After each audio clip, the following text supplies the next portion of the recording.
Nama saya Anggia Septian Putra, biasa dipanggil teman-teman itu nama bekenya itu Asep. Terus cerita singkat dulu awal mula saya mendirikan barbershop itu tuh tahun 2016 sempat kerja di barbershop di salah satu barbershop di Kota Semarang. Terus setelah berjalannya waktu sampai sekarang masih kerja bukan barbershop sih, alih profesi lah, fotografer.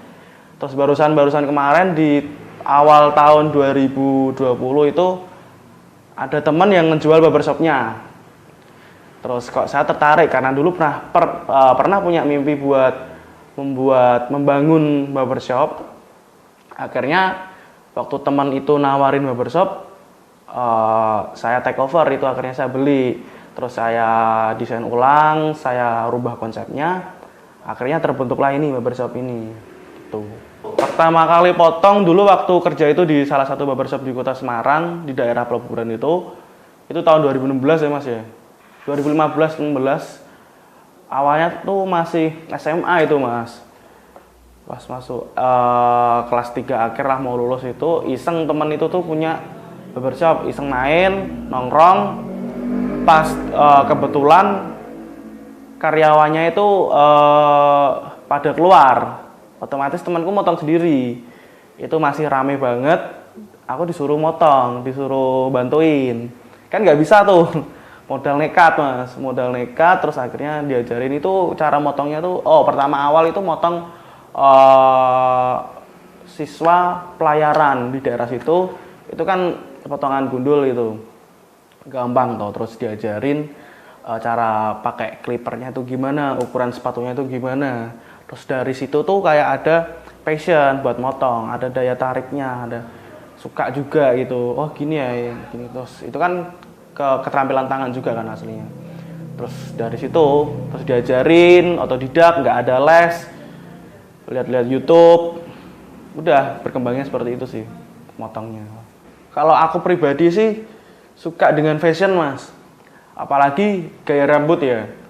Cowok-cowok milenial lah zaman sekarang tuh tetap dia mengutamakan gaya rambut, baru setelah itu fashion lainnya. Ya salah satunya itu aku juga konsepnya seperti itu. Jadi lebih suka dengan fashion terus gaya rambut. Jadinya ada daya tarik buat membangun sebuah barbershop seperti itu. Pertama kali motong pasti grogi banget Mas, nervous banget. Dan itu kan rambut itu kan mahkotanya seorang lelaki. Kalau kita salah sedikit, kalau misalnya kalau orang Jawa bilang tuh keplentas ya, keplentas itu apa ya, bopeng gitu ya rambutnya. Itu kalau terlalu dalam, wah itu kacau. Kalau nggak dalam kan kita gampang tuh bisa diratain sama. Kalau terlalu dalam kan susah Mas, pasti grogi banget Mas, gemeter tangannya tuh, nervous banget, parah. Wise Barbershop ini beralamat di Jalan Kelinci Raya nomor 164, Kota Semarang, daerah Gayamsari, Kecamatan Gayamsari. Fasilitas kita di sini ada yang pastinya tetap haircut, potong rambut. Terus ada semir rambut juga, hair coloring dan pomade merchandise kita. Selain pomade di sini kita juga menyediakan kayak vitamin rambut, terus hair powder, terus berbagai macam buat perawatan rambut lah. Khususnya untuk kaum lelaki. Harga potong di sini juga nggak terlalu mahal. Kita paling murah 30.000 untuk potongan reguler. Reguler itu yang taper, jadi tipisnya tuh nggak dari nol, tipisnya hanya tipis yang biasa aja itu. 30.000 itu udah dapat fasilitas cukur, keramas, terus dikasih vitamin rambut, dikeringkan dan di styling. Itu 30.000. Terus kalau yang 40.000 itu kita ada pastinya cukur yang tipis itu fade itu, karena fade itu kan membutuhkan durasi kurang lebih 40 sampai 50 menit. Karena detail banget. Terus dikeramas. Waktu proses keramas kita ada hot towel juga. Terus setelah itu baru dikasih vitamin, dikeringkan, kita styling pakai pomade. Nggak harus pakai pomade sih, sesuai style rambutnya. Kalau klimis kita pakai pomade, kalau natural kita pakai hair powder. Pomade kita buatan dari West Barber juga, itu murah juga harganya dengan packaging yang premium. Dengan harga 60.000 kalian bisa mendapatkan pomade yang packaging premium, pomade dengan basic water base, mudah dibilas, kualitas juga terbaik, nggak kalah sama yang lainnya. Jam operasional kita dari jam 1 siang sampai jam 10 malam. Kalian bisa booking potong rambut bisa melalui Instagram kami, yaitu @westbarber.official. Kalian bisa DM, bisa booking mau jam berapa aja, bebas. Karena buat mengantisipasi kalau di sini kita rame, jam ramenya kita tuh di sini jam sore jam 5 sampai jam 8 malam kurang lebihnya. Kalau sampai jam 8 malam itu kan kadang menumpuk, takutnya sampai tutup. Nah, maka dari itu harus booking dulu. Seperti itu. Barbershop itu banyak menjamur di manapun kota lah ya. Dengan nama barbershop itu intinya itu, oh itu tempat cukur untuk kaum lelaki, pria sejati, the real man gitu kan, barbershop. Cuman kadang tuh ada salah mengartikan tentang barbershop lah. Barbershop sendiri itu kalau di sejarahnya ya, saya pernah baca di Wikipedia itu kalau di zaman perang barbershop itu artinya apa ya, sejenis kayak tempat buat operasi ringan, bedah ringan. Karena waktu perang itu dulu ada seorang tentara, dia bukan kena tembakan sih, apa ya, kayak ledakan ataupun luka lah di bagian kepala itu. Dia tuh dibawa ke tempat operasi itu, tempat bedah ringan itu. Nah, dokternya tuh bingung, gimana ini aku harus menjahit ini lukanya itu, karena masih ada rambutnya. Terus di situ dia nemuin itu kayak alat shaving yang buat ngerok jambang itu. Dipotong dari situ, tapi kok potongannya bagus.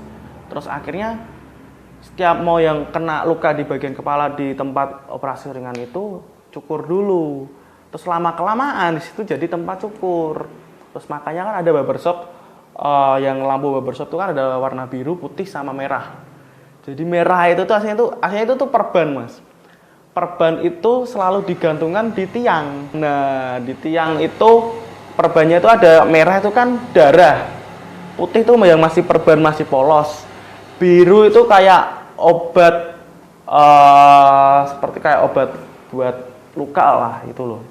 Jadinya kena angin kelilit jadi logo barbershopnya itu. Nah, kalau di sekarang itu barbershop yang sesungguhnya itu dia mungkin ya karena perkembangan zaman itu, modernisasi itu, dia yang benar-benar tahu tentang, yang pertama tuh tahu tentang culture-nya barbershop, yang kedua itu tahu tentang potongan rambut.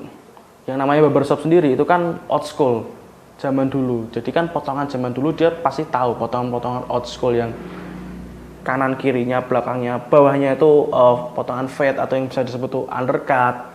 Terus bagian atas yang ngejambul ataupun set part kayak gitu, terus klimis. Itu dasar menurutku sih, itu menurut sudut pandangku itu dasar-dasar barbershop yang harus diketahui, yang harus sesungguhnya barbershop itu seperti itu. Terus karena modern sekarang, akhirnya masuklah potongan-potongan baru, potongan-potongan modern kayak misalnya French crop ataupun set sweep apa itu yang potongan rambut natural itu tanpa pomade kayak gitu sih. Cuman ya banyak sih sekarang yang barbershop ya cuma buka gitu kedai ataupun tempat cukur, potongannya biasa aja kayak gitu, terus dimainin barbershop kayak gitu. Jadi kurang kental lah culture-nya. Kalau di sini culture-nya pasti kental karena barbershop kita identik dengan musik, lifestyle, tato dan sebagainya gitu. Musiknya yang genre-genre old school ya, kayak old school itu kan banyak kan, kayak musik-musik punk, musik keras kayak gitulah. Suka dukanya menjalankan bisnis barbershop. Sukanya itu kita membuat seorang laki-laki yang ketika dia datang ke barbershop dengan penampilan awalnya dia gondrong, berantakan rambutnya. Terus setelah pulang dari sini tuh dia merasa pede karena potongannya rambutnya semakin rapi, terus mungkin tambah ganteng ataupun ya semakin tambah gaul, tambah pede lah, membikin orang apa ya, bikin orang suka, orang bahagia kan itu juga kita dapat pahala kalau di agama kan katanya. Terus dukanya apa sih mas ya? Dukanya itu aku mendirikan barbershop ini, bangun barbershop ini tuh pas awal-awal pandemi mas. Ya, dukanya itu, jadi dulu bener-bener struggle banget sih nyari customernya. Terus kita harus berusaha buat memastikan agar barbershop kita tuh steril dari virus gitu, biar customer tuh datang tuh percaya kalau ini tuh benar-benar steril. Kayak beberapa kursi kita tuh di disinfektan, terus peralatan kita juga disterilkan juga pakai disinfektan, sama ada alatnya itu juga, seperti itu sih mas. Terus lainnya juga dukanya ya apa ya, barbershop tuh banyak sih di Semarang, mungkin persaingan aja sih, persaingannya mungkin lebih ke mungkin harga. Cuman kalau aku harga mahal nggak masalah, yang penting kualitas potong tetap bagus. Terus ya itu, kepercayaan seorang customer itu kan kadang ke kualitas sih, nggak masalah dari harga, seperti itu. Harapannya ke depannya sih pengen buka barbershop yang lebih apa ya, lebih mewah dari inilah. Maksudnya lebih mewah itu lebih besar mas porsinya. Maksudnya ini kan aku baru ada 2 kursi, aslinya sih 3 bisa. Kebetulan saya juga barusan buka di Tembalang juga, akhirnya salah satu kursi dari sini saya naikkan ke atas mas. Jadi yang di atas di Tembalang itu ada 1 kursi, yang di sini 2. Tapi sebetulnya di sini bisa 3 kursi. Nah kedepannya aku pengen buka lagi sih yang lebih gede, yang istilahnya lebih apa ya, premiumnya lah, yang aku pop upin itulah, itu seperti itu.